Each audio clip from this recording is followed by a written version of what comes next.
এক সাহাবী আমার নবী পাক সাল্লাল্লাহু আলাইহি সাল্লামের দরবারে দাঁড়িয়ে আছে। এক সাহাবী আমার নবী পাক সাল্লাল্লাহু আলাইহি সাল্লামের দরবারে হঠাৎ করে হযরতে জিবরাইল হাজির হইলেন। জোরে বলুন সুবহানাল্লাহ। হযরতে জিবরাইল হাজির হইলেন।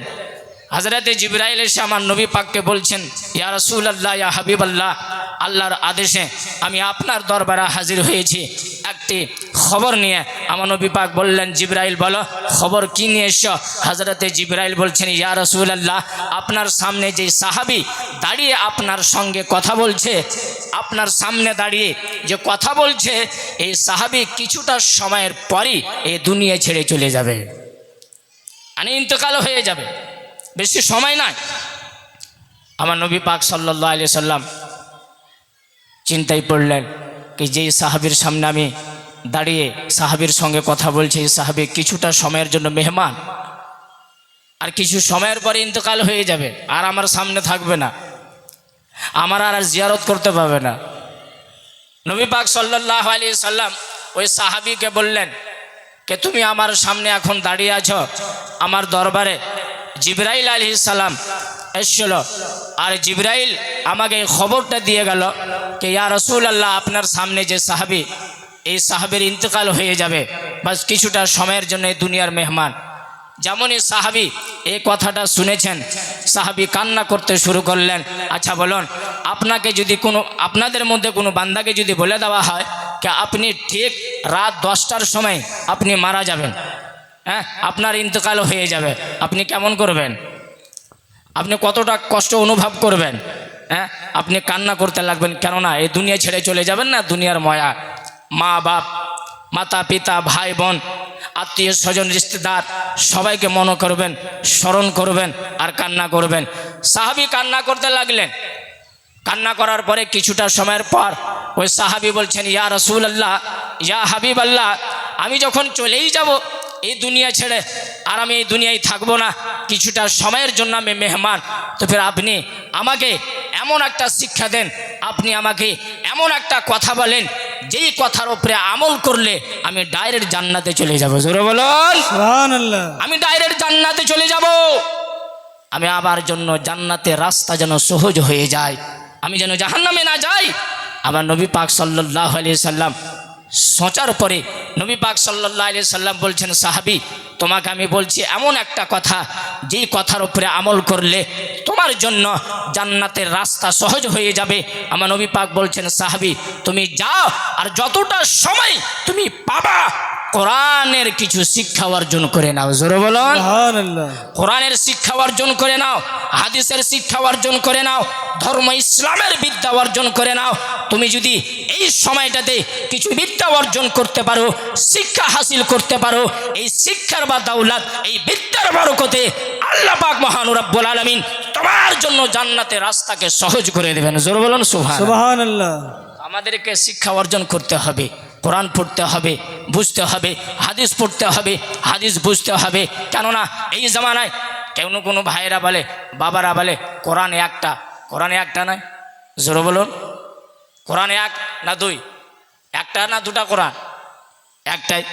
হ্যাঁ, আচ্ছা, এই দুনিয়াতে যত আলিম ওলামা স্টেজে ওয়াজ করে, বক্তব্য দেয়, যে হাদিসগুলাকে পেশ করে, আমাদের আহলে সুন্নাত ওয়াল জামাতের আলিম ওলামারাও হাদিস পড়ে, এবং আহলে সুন্নাত ওয়াল জামাত ব্যতীত অন্য অন্য গুমরাহ সম্প্রদায়ের মৌলবীরাও নবী পাকের হাদিস বয়ান করে। তো কি ওরা কি অন্য নবীর হাদিস বয়ান করে? হ্যাঁ, আর আমরা অন্য নবীর হাদিস বয়ান করি না, তারাও নবীর হাদিস বয়ান করে, আমরাও নবীর হাদিস বয়ান করি। এক কথায় এখন বর্তমানে আমার নবীর হাদিস বয়ান করা হয়, আল্লাহর দেওয়া কোরআনের তেলাওয়াত করা হয়, আয়াত পাঠ করা হয়, আয়াতের ব্যাখ্যা করা হয়, আয়াতের তাফসীর করা হয়। তবে আমরা আলাদা মাফহুম বয়ান করি, আমরা আলাদা ব্যাখ্যা করি, আমরা আলাদা তাফসীর করি, আর তারা আলাদা ব্যাখ্যা করে, আলাদা তাফসীর করে। বুঝতে পারা গেল কোরআনে একটা হাদিস একই মাফহুম বুঝতে ভুল করে, তার ব্যাখ্যা ভুল করে, ব্যাখ্যা ভুল হয়ে গেলে ইমানও ভুল হয়ে যাবে, ব্যাখ্যা যদি পরিবর্তন হয়ে যায় ইমানও পরিবর্তন হয়ে যাবে। তাই একটাই কথা মনে রাখবেন, কোরআন হাদিস একই, বুঝার মধ্যে পার্থক্য হয়ে যায়।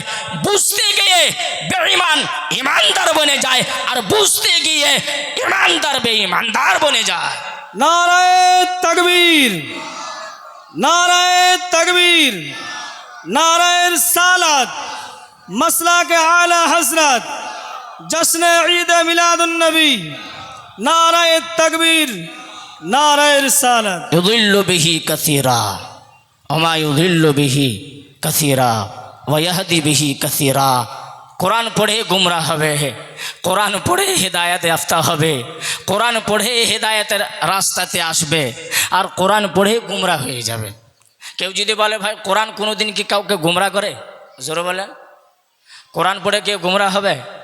কেউ যদি গুমরা হয় তো আমরা কি বলি, এই কোরআন পড়ো, কোরআনের একটা আয়াত তাকে শিক্ষা দাও, শিখিয়ে দাও, কোরআনের আয়াত পড়বে, হাদিস শুনবে, তার ইমানটা ঠিক থাকবে, আমলটা ঠিক থাকবে। তো কোরআন তো কাউকে গুমরা করে না।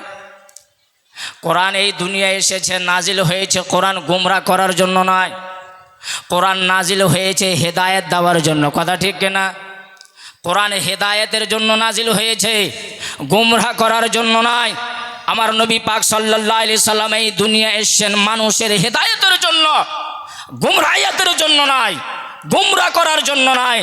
আমার নবী পাক হেদায়েত দিচ্ছেন বান্দাকে, আল্লাহ পাক কোরআনের মাধ্যমে বান্দাকে হেদায়েত দিচ্ছেন। তবে যারা হেদায়েত কবুল করলো তারা হেদায়েতের রাস্তাতে থাকলো এবং আসলো, আর যারা কবুল করলো না তারা বাহির হয়ে গেল। আচ্ছা, কিছু লোক ওই রাস্তাতে আসার পরে, ওই তরিকাতে আসার পরেও, কোরআন হাদিসকে পড়ার পরেও কোরআন হাদিসের ব্যাখ্যা মানা ভুল করার জন্য, সেই কোরআনকে ভুল, সেই কোরআনের ভুল মানা করার জন্য যে ইমানদার ছিল যেই বান্দা, আর ইমানদার থাকলো না, বেঈমানদার বনে গেল। হ্যাঁ, কেননা ভুল ব্যাখ্যা করছে, ভুল মানা করছে, ভুল তফসির করছে। তো তফসির ভুল করলে সবই তো বদলে যাবে, সবই ভুল হয়ে যাবে। বোঝা গেল কোরআন হেদায়েত দেয়, তবে লেনেওয়ালার ওপরে। লেনেওয়ালা যদি ঠিক বুঝে তো হেদায়েত পাবে, আর লেনেওয়ালা যদি ভুল বুঝে তো ফির হেদায়েত পাবে না, গুমরাহিয়াতের দরজাতে পৌঁছে যাবে। তার জন্য ঠিকভাবে বুঝার দরকার, আর ঠিকভাবে শোনার দরকার, আর ঠিকভাবে মেনে চলার দরকার, আমল করার দরকার। তারপরে থাকবে ইমান সালামত, তারপরে থাকবে আমল সালামত, তারপরে আমরা আল্লাহকে রাজি করতে পারবো, নবীকে রাজি করতে পারবো। আল্লাহকে রাজি করলে, নবীকে রাজি করলে আমরা জান্নাতে চলে যাবো। জোরে বলুন সুবহানাল্লাহ। সুবহানাল্লাহ। হ্যাঁ, মানতে হবে। আসুন, আমি কোরআন থেকে একটি আয়াত পাঠ করেছি, সূরাতুল মায়েদা আয়াত নম্বর 3। আল্লাহ পাক মহান রব্বুল আলামিন বলেন, আলিয়াউমা আকমালতু লাকুম দীনাকুম ওয়া আতমামতু আলাইকুম নি'মাতি ওয়া রাদিতু লাকুমুল ইসলাম দীনা। জোরে বলুন সুবহানাল্লাহ। সুবহানাল্লাহ। ধ্যান দিয়ে শুনবেন আর বুঝার চেষ্টা করবেন, বুঝার এরাদাতে বসেন, বুঝার নিয়তে বসেন, মানার নিয়তে বসেন, তাহলে বক্তব্য শুনে লাভ আছে। কথা ঠিক না? আর যদি কসম খাইয়া নেন আমি বুঝবো না, মৌলবি যতই বক্তব্য দেখ, মৌলবি যতই কোরআনের আয়াত পড়ুক, এই মুফতি যতই হাদিস পাঠ করুক, মানবো না, তো ফির বসে লাভ নাই, শুনেও লাভ নাই। হ্যাঁ, ফির বাড়িতে যে ঘুমিয়ে যান, ওটাই ঠিক। হ্যাঁ, তার জন্য ইচ্ছা করেন, এরাদা করেন, নিয়ত করেন, আজকে এই মাহফিলে কে কোরআনের আয়াত, যে আয়াতের ব্যাখ্যা হবে সে আয়াতকে ধ্যান দিয়ে শুনবো, আয়াতের ব্যাখ্যা ধ্যান দিয়ে শুনবো, আয়াতের তফসির ধ্যান দিয়ে শুনবো। আর কোরআন হাদিসের আলোয় যেই বক্তব্য আমরা শুনবো, সেই বক্তব্য শোনার পরে আমল করব। বলেন ইনশাআল্লাহ। ইনশাআল্লাহ। আমল করবেন, আমল করবেন, হাত উঠান বাবাজিরা, আমল করবেন। কেননা আমাদের স্টেজ অনেক, আমাদের মাহফিলেরও শেষ নাই, কিন্তু আমল দেখতে পাই না। ইমানও কিছু লোক তো কিছু লোকের ইমানও দেখতে পাই না। দিন বা দিন পথভ্রষ্টতা বেড়েই যাচ্ছে, গুমরাহিয়াত বেড়েই যাচ্ছে, গুমরাহও বাড়ছে। তার জন্য বুঝার চেষ্টা করেন। আল্লাহ পাক বলেন, আলিয়াউমা আকমালতু লাকুম দীনাকুম। আমার নবী পাক সাল্লাল্লাহু আলাইহি সাল্লামকে আল্লাহ পাক বলছেন, এ আমার হাবিব, এ আমার হাবিব, আজকে আমি, আল্লাহ পাক বলছেন, এ আমার হাবিব, আজকে আমি তোমার উম্মতের জন্য যেই দিন দিয়ে তোমাকে পাঠিয়েছি, যেই ধর্ম দিয়ে তোমাকে পাঠিয়েছি, যেই মাযহাব দিয়ে তোমাকে পাঠিয়েছি, সেই মাযহাবের কানুন, নিয়ম, উসুল, তরিকা, এক কথায় আজকে আমি দিন মোকাম্মল করে দিলাম। জোরে বলুন সুবহানাল্লাহ। সুবহানাল্লাহ। দিন কমপ্লিট করে দিলাম, দিন কমপ্লিট হয়ে গেল। ওয়া আতমামতু আলাইকুম নিয়ামতি, এ আমার হাবিব, যা নিয়ামত দেওয়ার ছিল সমস্ত নিয়ামত আপনার মাধ্যমে আপনার উম্মতকে, আমার বান্দাদেরকে দিয়ে আজকে আমি কমপ্লিট করে দিলাম। জোরে বলুন সুবহানাল্লাহ। নিয়ামত কমপ্লিট, দিন কমপ্লিট।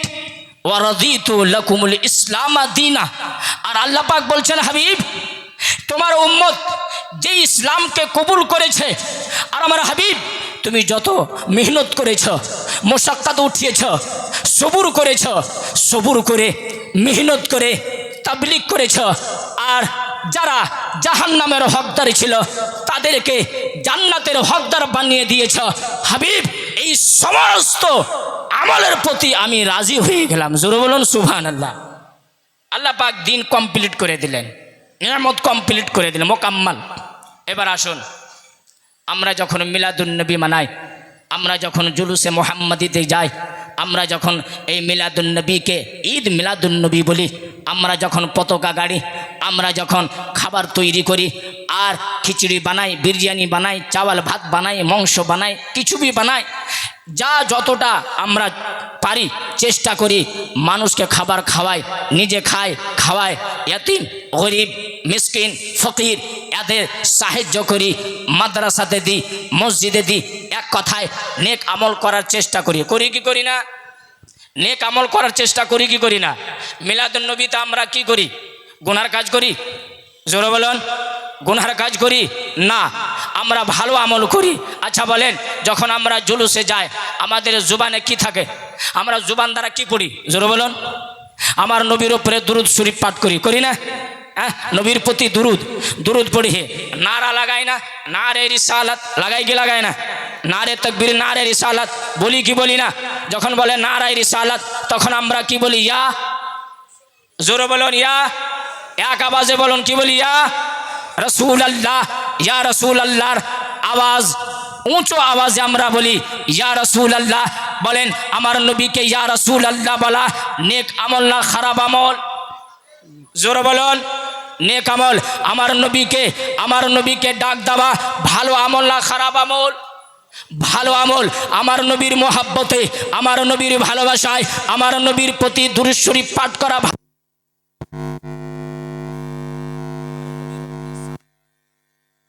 আমল, ভালো আমল। তো যদি ভালো আমল হয় তাহলে সেই আমলটাকে করতে হবে কি হবে না? জোরে বলুন, করতে হবে। এবার আসুন, কোনো যুবক প্রশ্ন করে, কে হুজুর নামাজ পড়া ফরজ? কথা হ্যাঁ ফরজ। মিলাদুন নবী মানানো কি ফরজ? হ্যাঁ, ওয়াজিব না মুস্তাহাব না সুন্নত? মিলাদুন নবী সাল্লাল্লাহু আলাইহি সাল্লাম পালন করা, আমার নবী পাকের জন্মদিবস পালন করা, এটা তো হলো মুস্তাহাব, ফরজ নাই, ওয়াজিব নাই, হ্যাঁ মুস্তাহাব। তখন ওই যুবক পোলটা প্রশ্ন করে, আচ্ছা যদি নমাজ, সবাই জানে যে নমাজ ফরজ, আর জুলুসে যাওয়া মুস্তাহাব, মিলাদুন নবী মানা মুস্তাহাব, যত আমল করি মুস্তাহাব, তো জুলুসে যাওয়ার কারণে যারা নমাজি নমাজ পড়ে নমাজও কাজা করে দেয়, নমাজও কাজা করে দেয়। জুলুসে গিয়েছে, আসরের আজান হয়ে গেল, এখানে তোর সমস্যাটা হয় না, কেননা বাঙালি দেখছি সকালবেলায় জুলুস বের হয়, উত্তরপ্রদেশ সাইডে জোহরের পর জুলুস বের হয়, অনেকই শহরে হইতে পারে, আলাদা আলাগ শহরে আলাগ এলাকাতে অন্য অন্য সময়ে জুলুস বের হয়। যা হোক, নমাজ কাজা করে দেয়। যেমন আমাদের ওইখানে রাজমহল সাহেবগঞ্জ জেলায় ঝাড়খণ্ডে আপনার 11টার সময় জুলুস বের হয়, জোহর আসর জুলুসই খতম হয়ে যায়। হ্যাঁ, তো যারা পাক্কা নমাজি, নমাজ ঠিকভাবে পড়ে নেয়, আর কিছু এমন থাকে নকল নমাজি, তারা নমাজ কাজা করে দেয়। এই নকল নমাজির কাজা নমাজকে দেখে তারা প্রশ্ন করে যে জুলুসে যাওয়া মুস্তাহাব, নমাজ পড়া ফরজ, তো জুলুসে যাওয়ার কারণে নমাজ কাজা করে দিল, তো বলুন জুলুসে যাওয়া যাবে কি যাবে না? জুলুসে যাওয়া চলবে কি চলবে না? যেই জুলুসে যাওয়ার জন্য নমাজ কাজা হয়ে গেল, আল্লাহর ফরজ আদায় করলো না, আল্লাহকে নারাজ করে ফেললো, সেই জুলুসে যাবে কি যাবে না? সেই জুলুস বের করা যাবে কি যাবে না?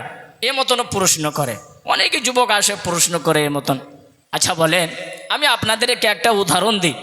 মসজিদে নামাজ পড়তে যাচ্ছেন, কথা বলেন, শুক্রবার দিন হিসেবে হাত উঠান, নামাজ পড়তে যাচ্ছেন? হ্যাঁ হ্যাঁ, শুক্রবারের দিন হিসেবে যারা শুক্রবারে নামাজ পড়ে তারাও হাত উঠান। কেননা 5 ওয়াক্তের নামাজ, 5 ওয়াক্তের নামাজই কম, এখন খুব অল্প। তারা সোচবে যে আমরা তো 5 ওয়াক্ত যাই না, শুধু শুক্রবার যাই। এক যুবক, আমি রাস্তার ধারে হাঁটছিলাম, এক যুবক গাড়ি নিয়ে গেল, বাইক, আমাকে উঠিয়ে নিল গাড়ির ওপরে। কথা হতে হতে বলছে, হুজুর আমি উমরা হজ করেছি। আমি বললাম কি আচ্ছা ঠিক আছে, আপনি উমরা হজ করেছেন, আলহামদুলিল্লাহ, আল্লাহর প্রশংসাকে, আপনি উমরা হজ করেছেন। আচ্ছা বলেন, তা আপনি নামাজটা পড়ছেন কি পড়েন না? নামাজটা পড়ছেন কি পড়েন না ভাই? কথা হুজুর নামাজ পড়তে পারি না। উমরা করেছে, মক্কা গিয়েছে, মদিনা গিয়েছে, কাবার তাওয়াফ করেছে, আরফাতে হাজরি দিয়েছে, মিনাতে গিয়েছে, সব জায়গায় গিয়েছে, হুজুর নামাজটা পড়তে পারি না। তবে গুনহার কাজ করি না, গুনহা থেকে বেঁচে থাকি। লেও ভাইয়া নামাজ পড়ে না, আর ফির বলছি যে গুনহার কাজ করি না। এই কি কথা হলো? নামাজ পড়তে পারি না হুজুর, তবে গুনহা থেকে বাঁচার চেষ্টা করি, গুনহার কাজ করার চেষ্টা করি না। আমাকে নালায়েক, এ নামাজ ছাড়ার চাইতে আর কি বড় গুনহা আছে? হ্যাঁ, নামাজ কাজা করার চাইতে, ছাড়ার চাইতে কি আর বড় গুনহা আছে? বলছে যে নামাজও পড়ি না আর গুনহারও কাজ করি না। কিন্তু হুজুর নামাজ পড়তে পারি না, তবে শুক্রবারে নামাজ কাজা করি না, শুক্রবার নামাজটা আমি আদায় করি। হ্যাঁ, এই মতন এক মুসলমানের ভাষা হওয়া ঠিক নাই। বলছে নামাজ পড়তে পারি না, গুনহার কাজ করি না, শুক্রবার নামাজ কাজা হয় না, 5 ওয়াক্ত নামাজ কাজা হয়ে যায়। এই আমল মুসলমানের আমল নয়। এক ধর্ম ইসলামকে যে গ্রহণ করেছে, যার অন্তরে আল্লাহর মোহাব্বত, নবীর মোহাব্বত, এই মতন কথা বলা শরীয়তে ইজাজত দেয় না, অনুমতি দেয় না। এই মুসলমান হলে কমপ্লিট ভাবে মুসলমান হও, তাহলে আল্লাহ রাজি হবে, নবী রাজি হবে। শুধু মুসলমান বলে জান্নাতে যেতে পাবেন না যতক্ষণ পর্যন্ত তোমার প্রতি আল্লাহ রাসূল রাজি না হয়ে যাবে। আর আল্লাহ কখন রাজি হবে? শুধু দাওয়া করলে হবে না, আমলও করতে হবে। কথা ঠিক নাই? শুধু বললে হবে না, আমলও করতে হবে। হ্যাঁ, প্রশ্ন করে জুলুসে যাওয়ার জন্য নামাজ কাজা হয়ে যায়, তো জুলুসে যাওয়া ঠিক নাই, জুলুস বের করা ঠিক নাই, কেননা জুলুসের জন্য নামাজ কাজা হয়ে যায়। আচ্ছা বলেন, আপনারা মসজিদ যা নামাজ পড়তে, যত নামাজি মসজিদে নামাজ পড়ে, সমস্ত নামাজি কি সঠিকভাবে নামাজটা পড়ে? বলে, যত নামাজি মসজিদে নামাজ পড়ে, সমস্ত নামাজি ঠিকভাবে নামাজ আদায় করে? হ্যাঁ, ঠিক গ্যারেন্টি দিতে পারবে? না হলে 100 যদি মুক্তাদি থাকে, 100 যদি নামাজি মসজিদে গিয়ে নামাজ পড়ে, তার মধ্যে 10টাও নামাজি এমন আছে যার নামাজের তরিকা ঠিক নাই, নামাজ সঠিকভাবে পড়তে পারে না, ভুলভাল পড়ে, শিখারও চেষ্টা করে না। আচ্ছা বলেন, এবার আমি যদি বলি আপনাকে, এই তোমাকে মসজিদে যেতে হবে না, নামাজ পড়ার জন্য মসজিদে যেতে হবে না, আপনি বলবেন কেন? কেতে ইয়ার জন্য কে মসজিদে আপনি নামাজ পড়তে যাচ্ছেন, আরে ওই মসজিদে তো কিছু লোক ভুল নামাজ পড়ে, ফরজ ঠিক করে আদায় করে না, ওয়াজিব ঠিক করে আদায় করে না, সুন্নতের উপর আমল করে না, মুস্তাহাবের উপরে আমল করে না, নামাজের ফরাইজ জানে না, ওয়াজিবাত জানে না, শোনানো জানে না, মুস্তাহাব্বাতও জানে না, কিছু জানে না, বাস সাজদা করছে, রুকু করছে, ইমাম যা করছে মুক্তাদি করছে। এই মতন নামাজি ওই মসজিদে নামাজ পড়ছে, তোমরা মসজিদ যায় না, বাড়িতে নামাজটা পড়ো। আচ্ছা বলেন, আপনি আমার কথা মানবেন? বলেন, আপনারা আমার কথা মানবেন? আর আমার কথাকে মেনে আপনি মসজিদ যাওয়া ছাড়বেন না? ছাড়বেন না। কেন ছাড়বেন না? আরে ওই ভুল করছে, ওর ভুলের হিসাব ওই দেবে, কথা ঠিক কিনা? কিন্তু ওই যদি ভুল করে, তো ওর ভুল করার কারণে আমিও ভুল করব, হ্যাঁ, আমাদেরকেও ভুল করতে হবে না। ওর ভুল করার কারণে আমরা ভুল করব না। যেই ভুল করছে ভুলের সাজা কাটবে, ভুলের হিসাব দেবে, আমি মসজিদে যাব, সঠিকভাবে নামাজ আদায় করব, আমার নামাজ হবে। যেই ভুল পড়বে নামাজ হবে না। কিন্তু এর জন্য এই মশলা বয়ান করা হবে না যে মসজিদে যাওয়াই চলবে না, তা তার জন্য আমরা বলি জুলুসে যারা যায় 100 মানুষের মধ্যে 90% মানুষ শরীয়তের নিয়মে জুলুসে যায়, নামাজও আদায় করে, শরীয়তের কানুন ওসুলের ওপর আমল করে। 10% মানুষ, 10% নবীর উম্মত যদি জুলুসে গিয়ে যদি ভুল কাজ করে, 10% ভুল কাজ করার জন্য জুলুসে যাওয়াকে নিষেধ করা যাবে না। জোরে বলুন সুবহানাল্লাহ, সুবহান। নিষেধ, মানা করা যাবে না, কেননা 90% সঠিক আমল করছে। জোরে বলুন। হ্যাঁ, তো বলতেই হবে যে না জুলুসে যাওয়াই যাবে না। আরে ভাই, জুলুসে গিয়ে নামাজ পড়ো না তো তার হিসাব ওই দিবে, কিন্তু আবার এর জন্য জুলুসে যাওয়াই একদম বলা হবে যে না যাওয়াই চলবে না। এই মশলা তো ঠিক নয়, এভাবে মশলা দেওয়া, এভাবে ফতোয়া দেওয়া ঠিক নয়। কথা ঠিক কিনা? আর একটা কথা শুনেন, এই সময় এই বক্তব্য উঠে গেল, এই চ্যাপ্টারে আর একটা উদাহরণ দিই। আমরা মাজারে যাই কি যাই না? জোরে বলুন। মাজারে যাই আমরা, মাজারে কি করতে যাই বলুন? আমরা মাজারে কি করতে যাই? কবর জিয়ারত করতে যাই। কবর জিয়ারত করা আমার নবীর সুন্নত আছে কি না? জোরে বলুন। কবর জিয়ারত করা কার সুন্নত? আমার নবীর সুন্নত। কবর জিয়ারত করা কার সুন্নত? সাহাবার সুন্নত। জোরে বলুন। নবীর সুন্নত। আমি গেলাম সঠিকভাবে, সঠিক নিয়মে কবরস্থান গেলাম, কবরের পার্শ্বে ঠিক 4 হাত দূরে দাঁড়ালাম, হাত বেঁধে সুন্দরভাবে সূরা ইখলাস পাঠ করলাম, চারকুল পাঠ করলাম, ওয়াজাইব পড়লাম, আয়াতুল কুরসি পড়লাম, দুরূদ শরীফ পড়লাম, জিকির আজকার করলাম, আর হাত উঠিয়ে দোয়া করলাম নিজের জন্য, মৃত্যু ব্যক্তির জন্য, কবরবাসী ব্যক্তির জন্য। এই আমলটা ঠিক না বেঠিক বলুন? এই আমলটা ঠিক না বেঠিক? ঠিক। আচ্ছা, এবার আসুন, মাজারে যাই কি যাই না? আমরা মাজারে যাই। মাজারে আমরা যাই, নিয়ম কি? মাজারে যাব, সুন্দর করে উজু করব, সুন্দর করে উজু করব। আর যদি পারা যায় তাহলে সুন্দরভাবে উজু করে 2 রাকাত নফল নামাজ আদায় করুন। 2 রাকাত নফল নামাজ আদায় করুন, ইবাদত করুন, কোরআন শরীফ পাঠ করুন, নবীর উপরে দুরূদ শরীফ পাঠ করুন। দুরূদ শরীফ পাঠ করে তেলাওয়াতে কালামুল্লাহর পরে নামাজ আদায় করার পরে আদবের সহিত, আদবের সহিত, তাজিমের সহিত মাথাকে নিচু করে, আওয়াজকে নিচু করে, মাথাকে নিচু করে, হাত বেঁধে আদবের সহিত মাজারের কাছে গান। আর মাজারের কাছে গিয়ে ঠিক 4 হাত দূরে দাঁড়িয়ে যান। কত হাত? জোরে বলুন, কত হাত? 4 হাত।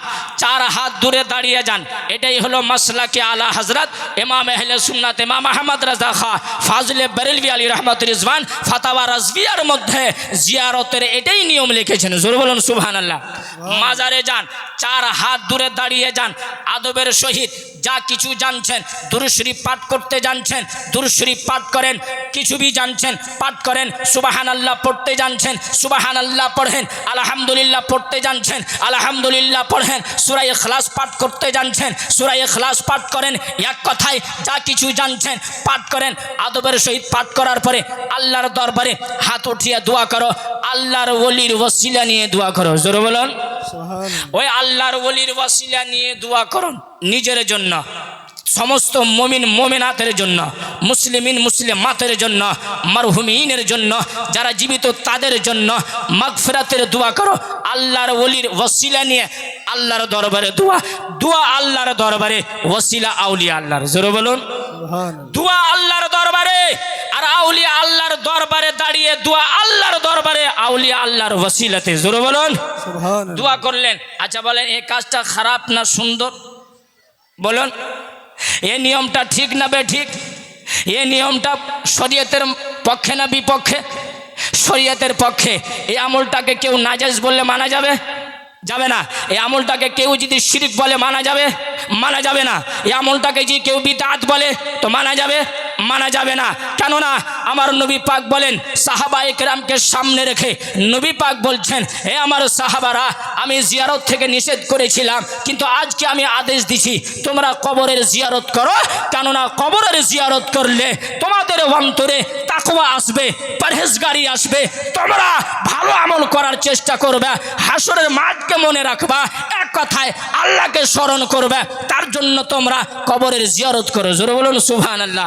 তো কবরের জিয়ারত হলে এটা নিয়ম। এবারে শুনুন, 100 মানুষ কবর জিয়ারত করতে গেল, 90% বান্দা জায়রিন ঠিকভাবে জিয়ারত করলো, আর 10% মানুষ ভুল তরিকাতে, গালাত নিয়মে, শরীয়তের বিপক্ষে ভুল তরিকাতে জিয়ারত করলো। গেল, কোনো উজু নাই, উজু করলো, উজু করতে জানে না, কিছুই জানে না। ওকে মাথা নিচু করে মাজারে যাওয়ার দরকার ছিল, মাথা উঠিয়ে চলে গেল। হ্যাঁ, মাজারে যখন প্রবেশ করবে মাথাকে ঝুঁকিয়েছে, বান্দা মাথাকে ওপরে রেখে চলে গেল। কবর থেকে, মাজার থেকে 4 হাত দূরে দাঁড়াবের দরকার ছিল, বান্দা কাছে 1 হাত দূরে দাঁড়িয়ে গেল। হ্যাঁ, কবরকে সাজদা করা ঠিক না, সে বান্দা কবরে গিয়ে মাথা রেখে দিয়েছে আর সাজদা করে ফেললো। মাসলাকে আহলে সুন্নাত ওয়াল জামাত হচ্ছে এটাই, আউলিয়া আল্লাহর মাজার হোক, সাধারণ মুমিনের কবর হোক, মাতা পিতার কবর হোক, আল্লাহ ব্যতীত কোনো বান্দার সামনে সাজদা করা যাবে না। এটাই হলো আহলে সুন্নাত ওয়াল জামাতের মাসলাক। ইমাম আহলে সুন্নাত আহমদ রাজা খাঁ ফাজলে বরেলভী আলী রহমাতুল্লাহ এটাই মাসলাক লিখেছেন। জোরে বলুন সুবহানাল্লাহ। এটাই মাসলাক। সাজদা করতে নাই, সাজদা করে ফেললো। দোয়া ঠিকভাবে করার দরকার ছিল, এভাবে হাত রেখেছে, আরামের সহিত ঘুমিয়ে ঘুমিয়ে দোয়া করছে, কিছুই নিয়ম ঠিক নাই। আচ্ছা, अब কিছু লোক ওই 10% মানুষকে দেখে, জায়রিনকে দেখে এবার আমাদের কাছে চলে আসে, হুজুর আপনারা তো বলেন যে মাজারে জিয়ারত করা সুন্নত, মাজারে গেলে আউলিয়া আল্লাহর ওসিলা নিয়ে দোয়া করলে দোয়াটা তাড়াতাড়ি করে কবুল হয়ে যায়। তো বলুন, এই যেই কবরে সাজদা করে, যেই কবরে গিয়ে সাজদা করে, সেই কবরে গিয়ে কি কবর জিয়ারত করা জায়েজ হবে? যেই মাজারে সাজদা করা হয় সেই মাজারে গিয়ে কি জিয়ারত করা যাবে? এটা কি ঠিক হতে পারে? জেনে নিতে হবে, ওই বান্দা 10% মানুষকে ভুল কাজ করতে দেখে নিয়েছে। 90% নবীর উম্মত সঠিকভাবে আমল করছে, 90% মানুষকে দেখতে পায় না, জায়রিনকে দেখতে পায় না। 10% বান্দা যেই কবর জিয়ারত করতে গিয়ে ভুল জিয়ারত করে, 10% মানুষকে দেখে এতরাজ শুরু করে দেয়। আচ্ছা বলুন তো, 10% জায়রিন যদি ভুল কাজ করে, এই 10% ভুল হওয়ার জন্য 90% যে আমল সুন্নাতের মতে আছে, সেই সুন্নাতকে ছাড়া যাবে? হাত উঠিয়া বলেন, সুন্নাতকে ছাড়া যাবে? যাবে না। ভুল হলে ভুলের সংশোধন করো, কথা ঠিক নাই? নমাজি নমাজ পড়ে, ভুল নমাজ পড়ে, তুমি দেখছো ভুল নমাজ পড়ছে, সংশোধন করো।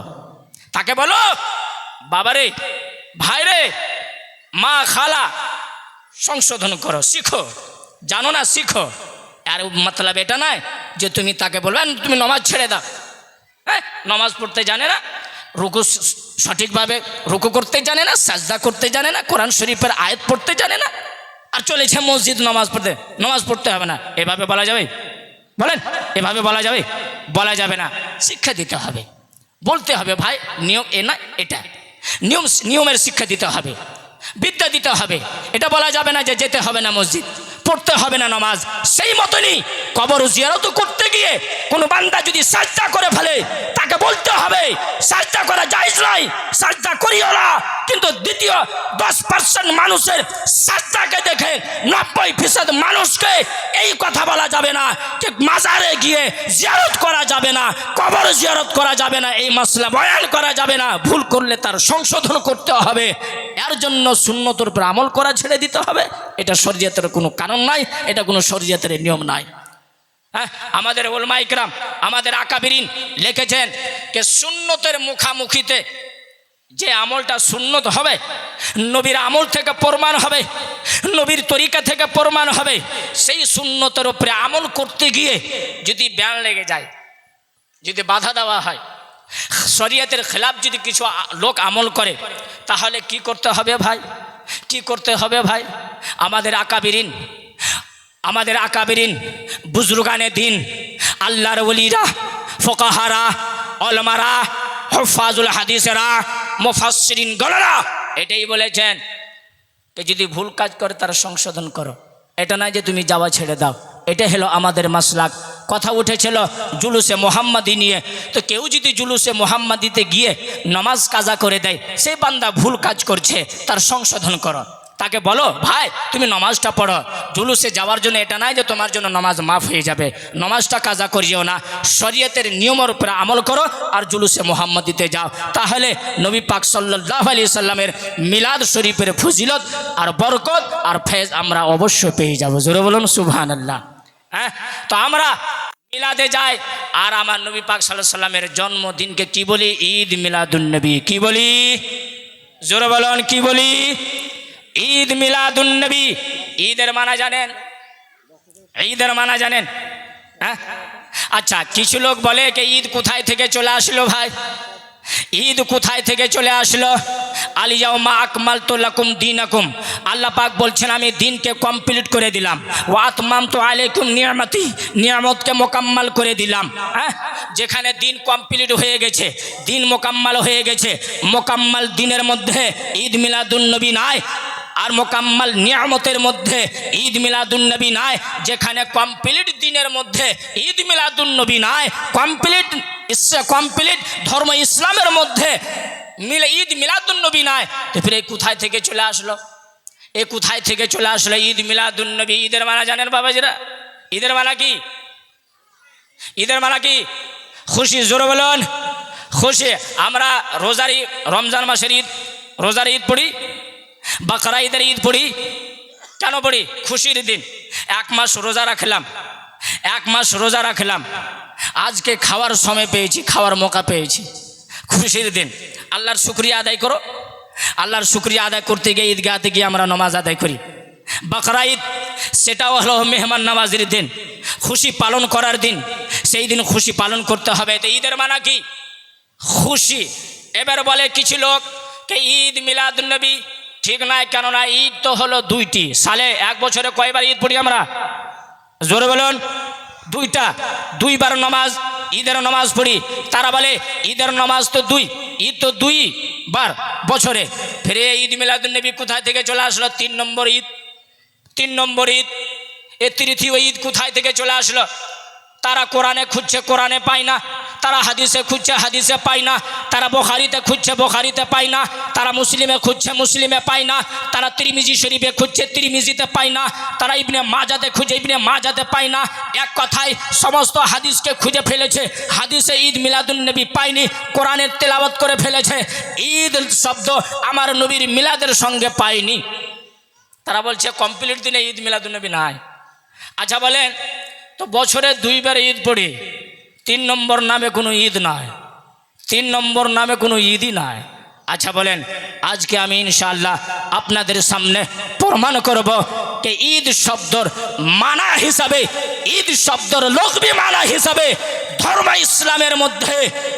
ইসলামের মধ্যে বছরে শুধু 2বার ঈদ নয়, 4বার ঈদ আছে। জোরে বলুন সুবহানাল্লাহ। সুবহানাল্লাহ। 4টে ঈদ আছে, 4বার ঈদ, 4টে ঈদ আছে। আরে তোমরা তো শুধু 2-এর ওপরে কথা বলো, 2 ছাড়া 3 নম্বর ঈদ নাই। আমি বলি 3 নম্বর ছাড়াও 4 নম্বরের ঈদ আছে। জোরে বলুন 4 নম্বরের ঈদ আছে। কেমন করে? আসুন কোরআন পড়ুন। আলিয়াউমা আকমালতু লাকুম দীনাকুম ওয়া আতমামতু আলাইকুম নি'মাতি ওয়া রাদিতু লাকুমুল ইসলাম দীনা। জোরে বলুন সুবহানাল্লাহ। এটা কি কোরআনের আয়াত পড়লাম না? এটা কোরআনের আয়াত পড়লাম, কোরআনের আয়াত, সূরাতুল মায়েদা আয়াত নম্বর 3। আয়াত নম্বর 3-এর মধ্যে আল্লাহ পাক বলছেন দিন কমপ্লিট, নিয়ামত কমপ্লিট, ইসলামের প্রতি, ধর্ম ইসলামের প্রতি, নবীর প্রতি, নবীর উম্মতের প্রতি আমি রাজি হয়ে গেল কমপ্লিট। এই আয়াতটা পড়ার পরে তিরমিজি শরীফ হাদিস নম্বর 3043, তিরমিজি শরীফ হাদিস নম্বর 3043-এর মধ্যে আন তারিক ইবনে শিহাব قال قال رسول الله قال رجل من اليهود لعمر بن الخطاب رضي الله تعالى عنه। জোরে বলুন সুবহানাল্লাহ। সুবহানাল্লাহ। হযরতে তারিক ইবনে শিহাব থেকে বর্ণিত, তিনি বয়ান করেন হযরতে উমর ইবনে খাত্তাব। হযরতে উমর ইবনে খাত্তাবের নাম শুনেছেন? আমার নবীর সাহাবী, খলিফায়ে দম, 2 নম্বরের খলিফা হযরতে উমর ইবনে খাত্তাব রাদিয়াল্লাহু তাআলা আনহুর কাছে এক ইহুদি বান্দা, ইহুদি হযরতে উমরের কাছে আসলো।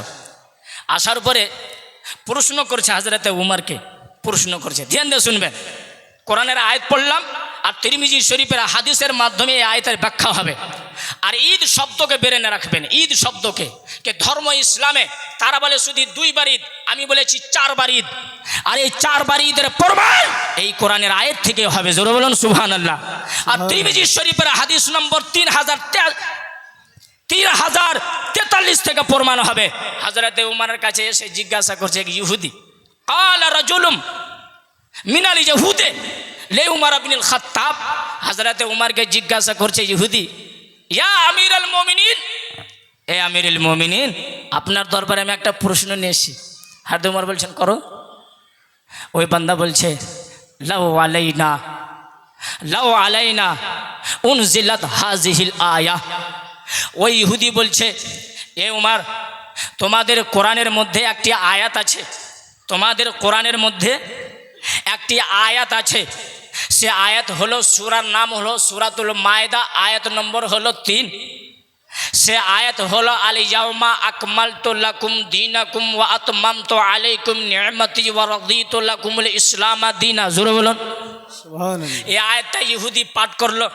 আর ইহুদি এই আয়াতটাকে পড়ার পরে হযরতে উমরকে প্রশ্ন করছে, এ আমিরুল মুমিনিন, এই আয়াতটি যদি আমাদের কিতাবের মধ্যে যদি থাকতো, আমাদের কিতাবের মধ্যে যদি থাকতো, আমাদের নবী মুসা কালিমুল্লাহর ওপর যদি অবতীর্ণ হতো, তাহলে এই আয়াতটি যেই দিন নাজিল হয়েছে, যেই দিন অবতীর্ণ হয়েছে, নাজিল হয়েছে, সেই দিনটাকে আমরা ঈদ হিসাবে পালন করতাম। জোরে বলুন সুবহানাল্লাহ।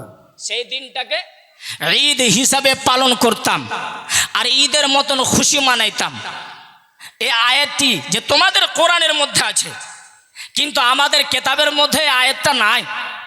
এই উমর, তোমাদের কিতাবের মধ্যে এই আয়াতটা আছে, তো তোমরা কেন ঈদ মানাও না, কেন খুশি মানাও না, কেন ঈদ হিসাবে পালন করো না? ইহুদি প্রশ্ন করছে হযরতে উমরকে। এবারে শুনুন হযরতে উমরের জবাব। হযরতে উমর বলে, ফাকাল লাহু উমর, হযরতে উমর বলছেন, এ ইহুদি, আন্নী লা আ'লামু আইয়া ইয়াউমিন। হযরতে উমর বলছেন, আমি জানি এই আয়াতটা কোন দিনে নাজিল হয়েছে। জোরে বলুন, আন্নী লা আ'লামু আইয়া ইয়াউমিন উনজিলাত হাযিহিল আয়া। এই ইহুদি, আমি জানছি, অবশ্যই জানছি, নিশ্চয় জানছি এই আয়াতটি সূরাতুল মায়েদার মধ্যে কোন দিনে নাজিল হয়েছে। উনজিলাত ইয়াউমা আরফাতা ফি ইয়াউমে জুমআ। জোরে বলুন সুবহানাল্লাহ। হযরত উমর বলছেন, আমি জানছি এই আয়াতটি যেদিন নাজিল হয়েছে সেই দিন ছিল শুক্রবারের দিন। জোরে বলুন সুবহানাল্লাহ। সেই দিন ছিল শুক্রবারের দিন। আর তারিখ কোন দিন ছিল, কত তারিখ? হ্যাঁ, কত জিলহজ মাসের 9 তারিখ, অর্থাৎ আরফার দিনে। জোরে বলুন সুবহানাল্লাহ। আরফার দিন। আরফা মানে বুঝছেন, যারা হজ করতে গিয়েছেন তারা জানছেন। আরফার ময়দান যা হয়, আরফাতের ময়দানে যা হাজিরা हाजिरी दें। कहते हैं हज़रत उमर फरमाते हैं कि ये आयत कब नाजिल हुई, मुझे मालूम है, अन्नी ला अअलमु अय्या यौमिन उनज़िलत हाज़िहिल आया उनज़िलत यौम अरफ़ा फ़ी यौमिन जुमा।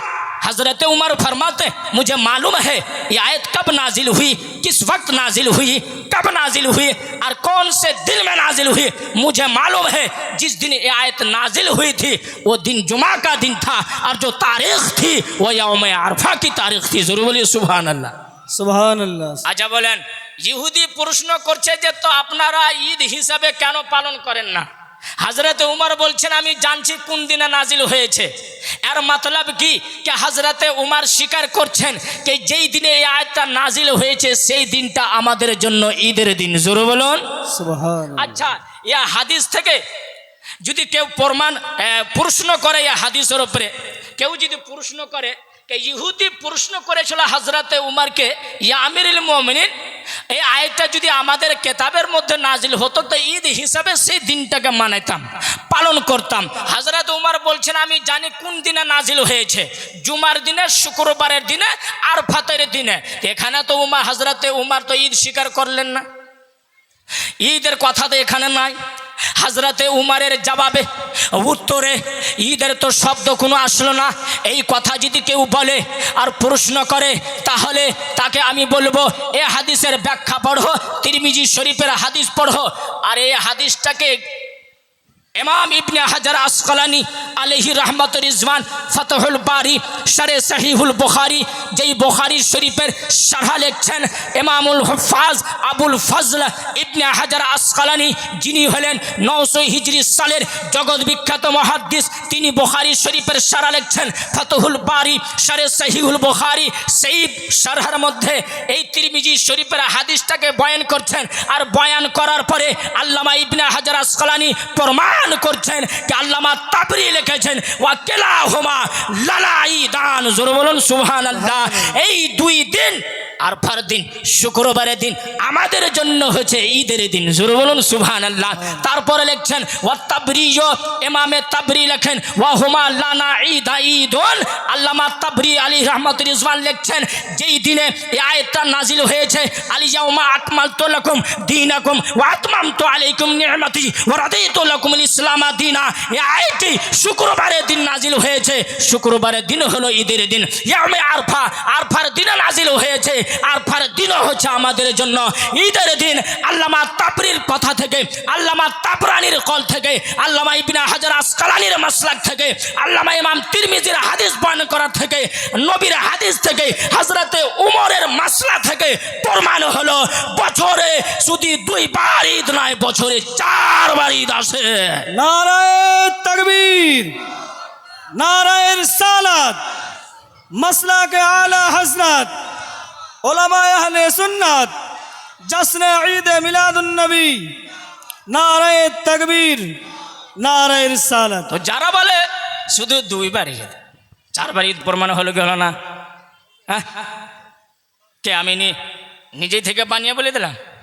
হাওয়ালা দিলাম আল্লামা ইবনে হাজার আসকালানির ফাতহুল বারির শারে সহিহুল বুখারীর মধ্যে আল্লামা তাবরির কল পেশ করছেন, আল্লামা তাবরানির কল পেশ করছেন, আল্লামা ইবনে হাজার আসকালানি নিজের মত পেশ করছেন, ইমামে তিরমিজি হাদিস বয়ান করছেন। হযরতে উমর ঈদকে স্বীকার করছেন। তো হযরতে উমর যেই দিনকে ঈদ স্বীকার করবে, ইমামে তিরমিজি সেই ঈদের যে হাদিসকে বয়ান করবে। আল্লামা ইবনে হাজার আসকালানি যেই দিনকে ঈদ তসলিম করছেন, আল্লামা তাবরানি যেই দিনকে ঈদ তসলিম করছেন, ঈদ স্বীকার করছেন। আমরা সেই দিনটাকে ঈদ তসলিম করব না? জোরে বলুন করব। এবার বলুন, যারা বলে বছরে শুধু 2 বার ঈদ আসে তারা ভুল কথা বলে কি বলে না? জোরে বলুন, ভুল কথা বলে না। না, ঈদ 2 বার নয়, বছরে কয়বার?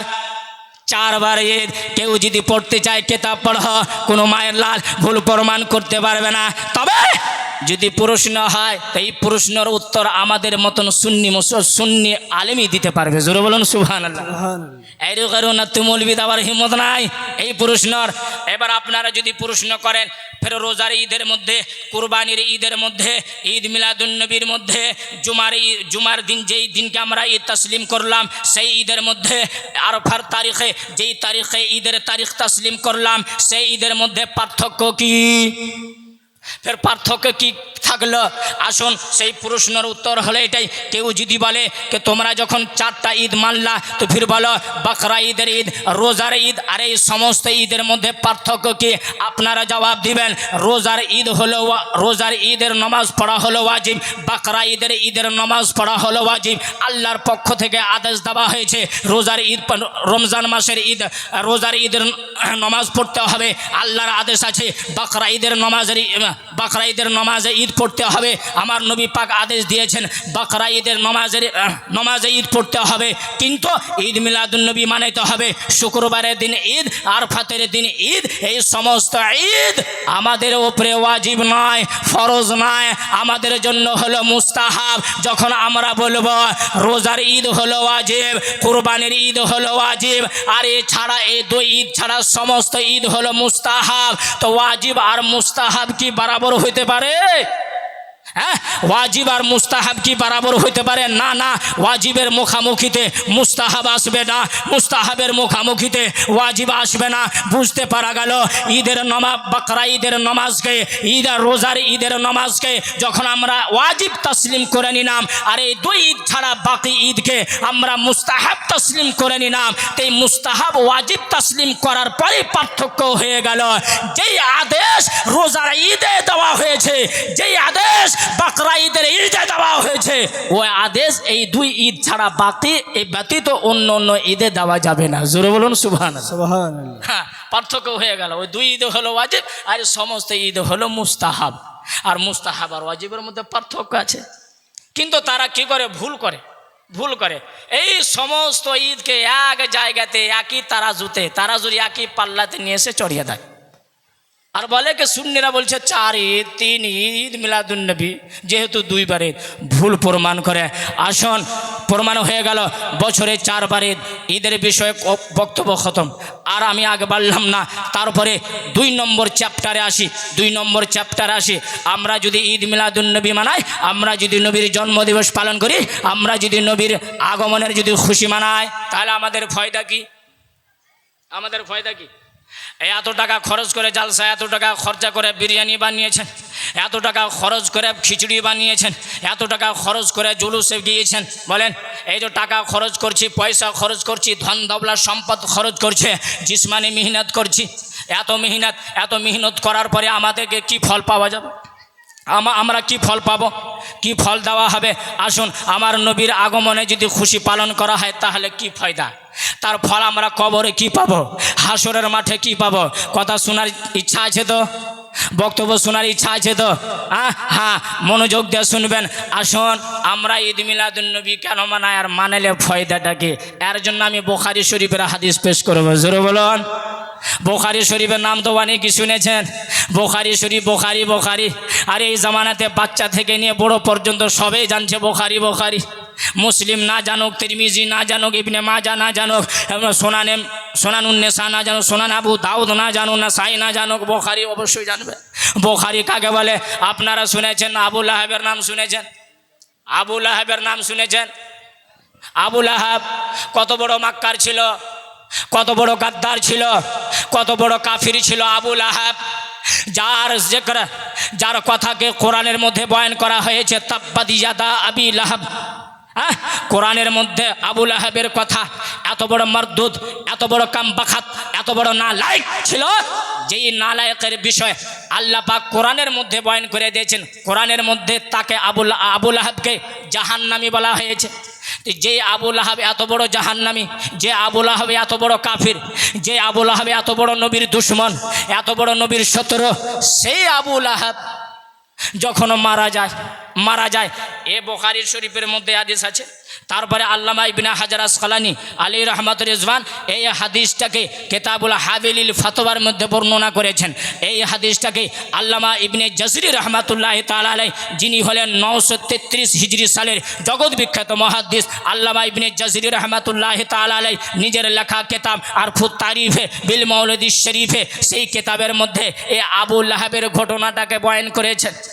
কি লেখেন? মাতা আবু লাহাব যখন মরে যাওয়ার পরে স্বপ্ন দেখছে এক বান্দা।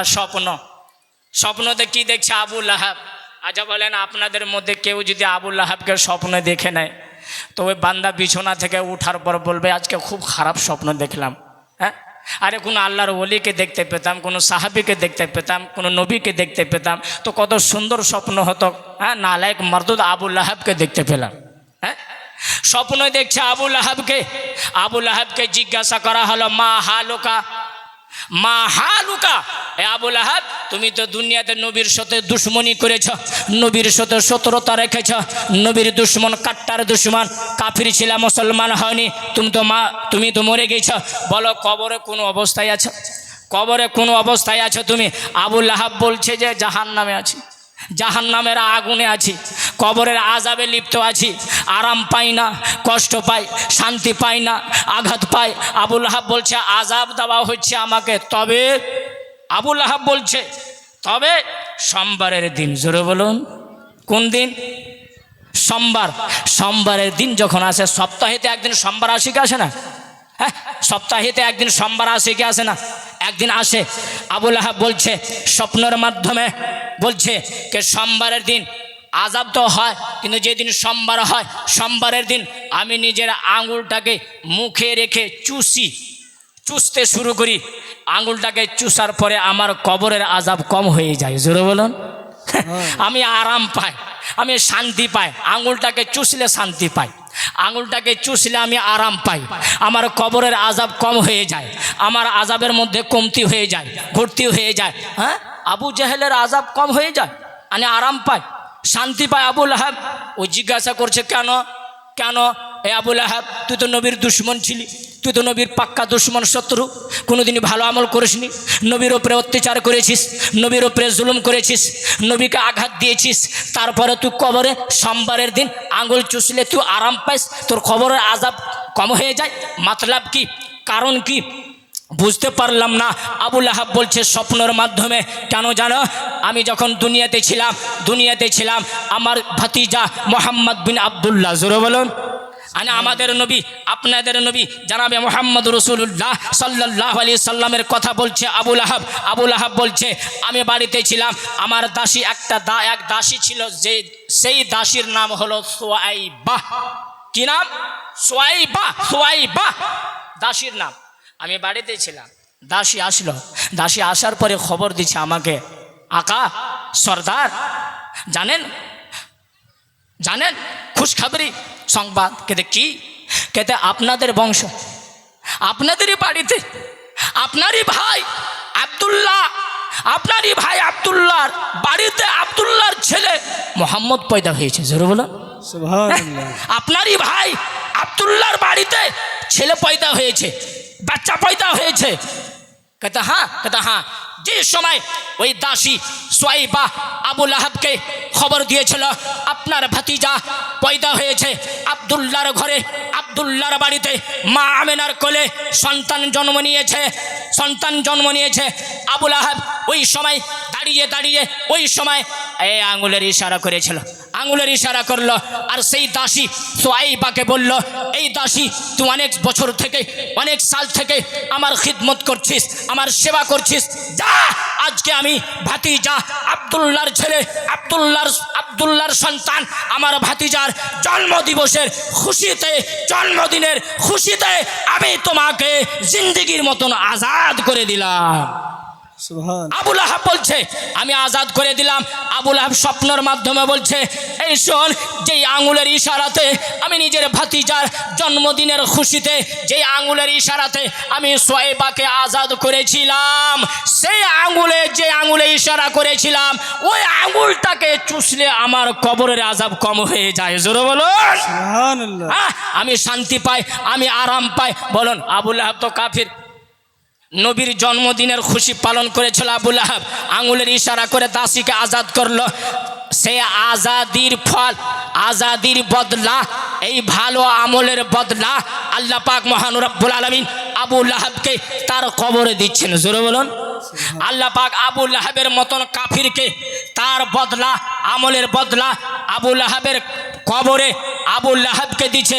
এবারে বলুন, এক কাফির কামবাখত নালায়েক মরদুদ কাফির আবু লাহাব যদি নবীর জন্মদিনের খুশি মানানোর জন্য আর খুশিতে গোলামকে, দাসীকে আজাদ করার জন্য আবু লাহাব যদি খুশির বদলা যদি কবরে পায়, আমরা মুসলমান যার অন্তরে নবীর মোহাব্বত, যার অন্তরে নবীর ভালোবাসা, যার অন্তরে নবীর ইশক, যেই নবীর মোহাব্বতে ভালোবাসায় নবীর মিলাদুন নবী পালন করবে আর নবীর জন্মদিনে খুশি মানাবে, সেই মুসলমান কি কবরে ফায়দা পাবে না? জোরে বলুন, ফায়দা পাবে না? বদলা পাবে না? আসুন, আপনারা যদি বলেন আবু লাহাব কাফির ছিল, যেমন কিছু লোক বলে যে নবীর জন্মদিনে খুশি পালন করা আবু লাহাবের তরিকা। আপনি ভাইয়া উল্টা প্রশ্ন, আবু লাহাব তো কাফির ছিল, তাই তো কাফির তরিকা হলো না? কথাটা বোঝার চেষ্টা করে। তো ফির নবীর জন্মদিনে খুশি মানা সেটা তো আবু লাহাবের তরিকা, আর আবু লাহাব কাফির ছিল, মুসলমান ছিল না, তো কার তরিকা হলো? এক কাফিরে। এই পথভ্রষ্টর মৌলবীরা এতরাজ করে কে আবু লাহাবের তরিকা কাফিরের তরিকা। দেখো এই সুন্নিরা এক কাফিরের তরিকার উপরে চলছে। আরে আবু লাহাব নালায়েক মারদুদ যে আমল করেছিল সে আমলটার উপরে তারা চলে। তো মনে রাখতে হবে। নারে তাকবীর, নারে রিসালাত, নারে তাকবীর, নারে রিসালাত। मसलाक आला हजरत, मसलाक आला हजरत, उलमाए अहले सुन्नत, उलमाए अहले सुन्नत, हजरत अल्लामा मुफ्ती सदरुद्दीन साहब। नारे तकबीर, नारे रिसालत।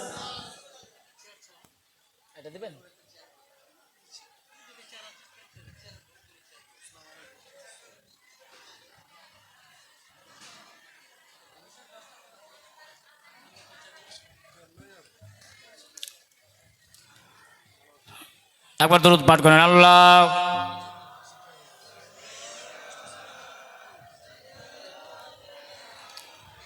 মাওলানা মুহাম্মদ ওয়ালা আলে সাইয়্যিদিনা মাওলানা মুহাম্মদ সাল্লাল্লাহু আলা मुहम्मदिन सल्लल्लाहु अला मोहम्मद हरदम ज़बान से निकालो पाक नाम मोहम्मद हरदम ज़बान से निकालो शफियाना मोहम्मद सल्लल्लाहु अलैहि वसल्लम।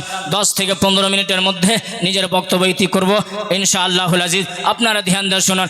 আমি বলছিলাম আবু লাহাব খুশি মানিয়েছিল, আর খুশি মানানোর বদলা আল্লাহ পাক সেই আবু লাহাবকে তার কবরে দিচ্ছেন। এই হাদিসের ব্যাখ্যা করতে গিয়ে আল্লামা নাসিরউদ্দিন দামেস্কি রহমাতুল্লাহি তাআলা আলাইহি তিনি হলেন 800 হিজরি সালের জগৎ বিখ্যাত মুহাদ্দিস ইমাম নাসিরউদ্দিন দামেস্কি রহমাতুল্লাহ আলাইহি আমার নবীর মিলাদের বিষয়ে একটি কিতাব লিখেছেন। সেই কিতাবের নাম হলো আল মাওরিদুস সাদি ফিল মাওলিদিল হাদি। জোরে বলুন সুবহানাল্লাহ।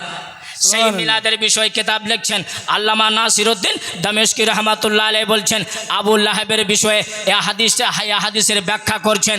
এই মুসলমানেরা, এই নবীর উম্মতেরা ধ্যান দিয়া কথা শুনুন। আবু লাহাব কাফির ছিল, আবু লাহাব মারদুদ ছিল, আবু লাহাব নালায়েক ছিল।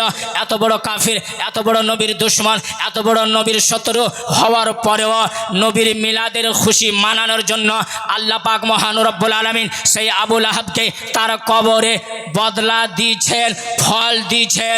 তো যে ওই মুসলমান, ওই বান্দা, যেই বান্দার অন্তরে, যেই মুসলমানের অন্তরে আল্লাহর মহব্বত, নবীর মহব্বত, আল্লাহর বন্ধু, নবীর তরিকার উপরে চলে, নবীর মহব্বত ভালোবাসা রেখে জীবন কাটায়, ওই বান্দা যদি আমার নবীর মিলাদ যদি মানায় আর মিলাদের খুশিতে দান করে, সাদকা করে, ওই বান্দা কবরে গিয়ে সেই সাদকা দানের বদলা কেন পাবে না? জোরে বলুন।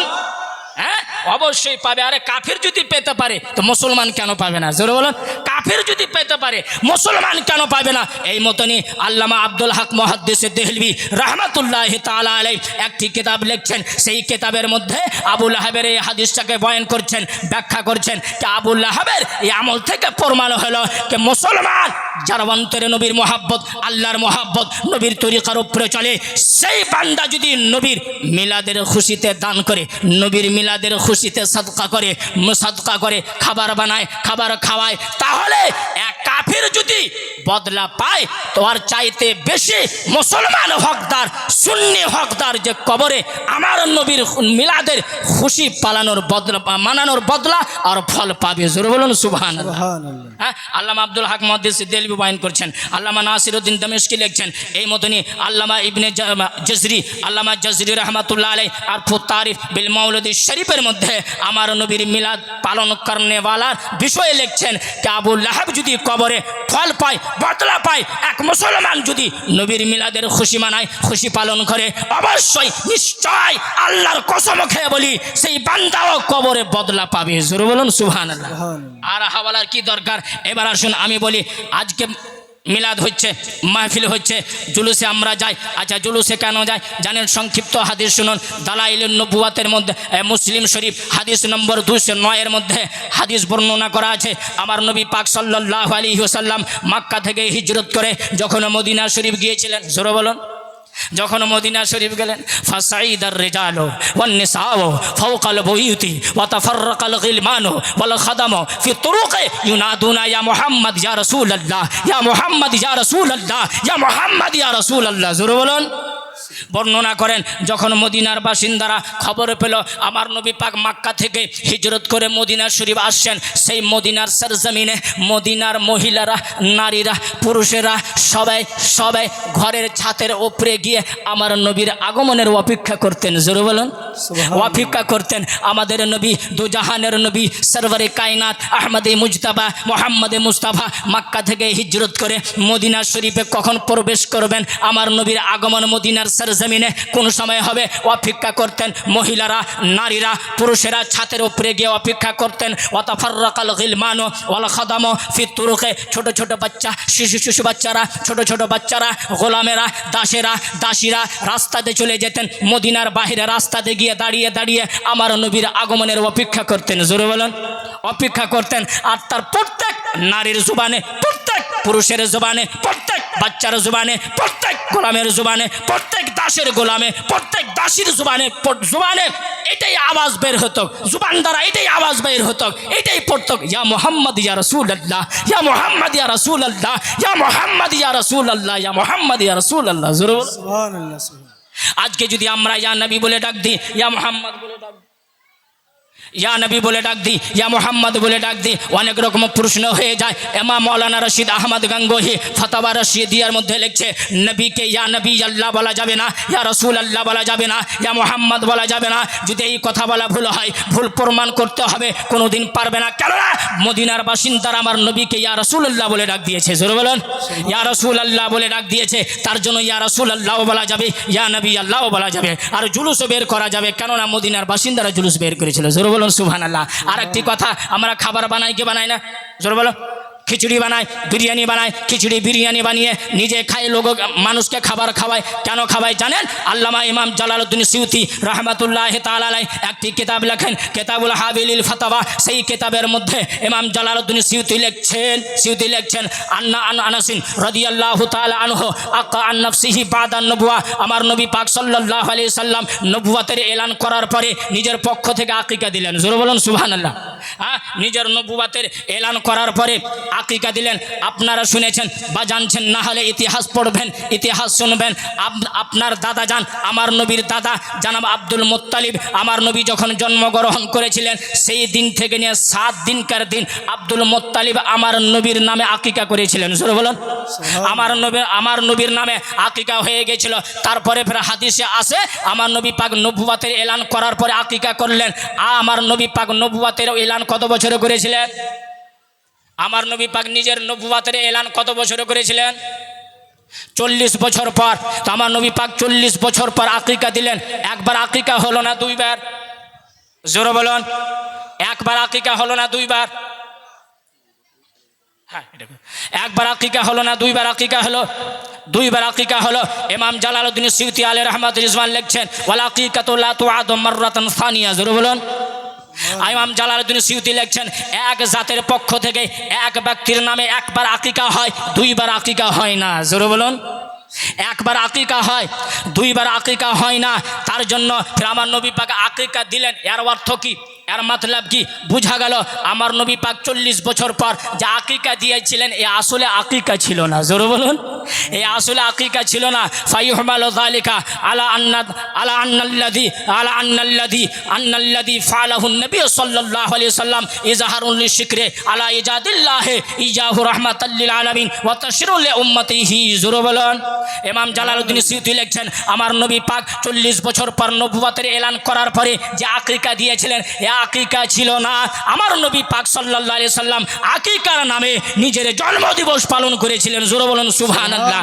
হ্যাঁ, জন্মের খুশি মানিয়েছিলেন কেননা আমার নবী পাক জন্মের খুশি মানিলেন কেননা আল্লাহ পাক আপনাকে সমস্ত জগতের জন্য সমস্ত মাখলুকের জন্য রাহমাতুল লিল আলামিন বানিয়ে পাঠিয়েছেন। জোরে বলুন সুবহানাল্লাহ। রাহমাতুল লিল আলামিন বানিয়ে পাঠিয়েছেন, তার জন্য আমার নবী পাক নিজের জন্মদিনকে মানিয়ে খাবার বানিয়ে মাংস বানিয়ে খাবার তৈরি করে সাহাবাকে খাবার খাওয়ালেন কেননা তাশরিউল লিউম্মতিহি, যাতে করে নবীর উম্মতের জন্য একটা কানুন বনে যায়, তরিকা বনে যায়।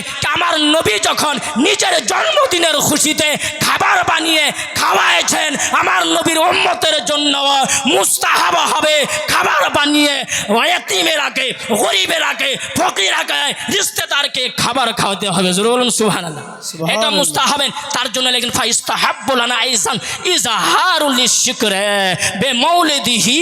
ইমাম জালালউদ্দিন সিউতি লিখছেন আমার নবীর জন্মদিনে খাবার বানিয়ে বিল ইজতিমায়ে একত্রিতভাবে সম্মিলিতভাবে ওয়াইতা আমির তামে খাবার বানিয়ে খাবার খেলেতে হবে। ওয়া নাহবি যালিকা মিন উজুহিল কুরবাতে, যত পারবে সওয়াবের কাজ করবে, যত পারবে নেক আমল করবে, যত পারবে কোরআন হাদিসের পক্ষে আমল করার চেষ্টা করতে হবে। তারপরে ওই জাহারুল মুসাররাত খুশিকে প্রকাশ করতে হবে, খুশি মানাতে হবে।